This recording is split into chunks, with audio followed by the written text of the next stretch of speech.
সমাজে যাতে মহিলারা সুরক্ষিত থাকে সেই দিকে লক্ষ্য রেখে প্রধানমন্ত্রী সহ মুখ্যমন্ত্রী মহিলাদের সুরক্ষা নিয়ে বিভিন্ন কর্মশালার আয়োজন করে থাকে। বিভিন্ন সময় এমনই একটি কর্মশালার আয়োজন করা হয় আগরতলার প্রজ্ঞা ভবনে। এদিন ত্রিপুরা পুলিশ ও মহিলা কমিশনের যৌথ উদ্যোগে এক দিবসীয় কর্মশালার আয়োজন করা হয়। উপস্থিত ছিলেন মন্ত্রী টিঙ্কু রায় সহ আরও অন্যান্যরা। মন্ত্রী টিঙ্কু রায় বলেন, মহিলা সুরক্ষা এবং মহিলাদের বিভিন্ন সমস্যা নিয়ে যে মহিলা কমিশন পরিচালিত হয় তা নিয়ে এই দিনের বিশেষ আলোচনা। মহিলারা যাতে সুরক্ষিত থাকে সেদিকে লক্ষ্য রেখে একদিনের কর্মশালার আয়োজন করা হয়।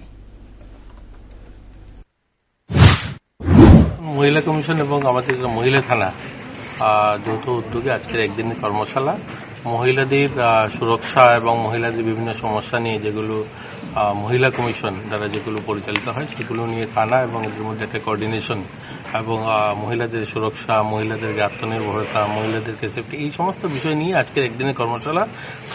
পুলিশ আধিকারিক যারা রয়েছেন ওনারা এবং মহিলা কমিশনের যারা রয়েছেন সবাই একদিন এখানে প্রশিক্ষণ এক টাইপের এই অনুষ্ঠান।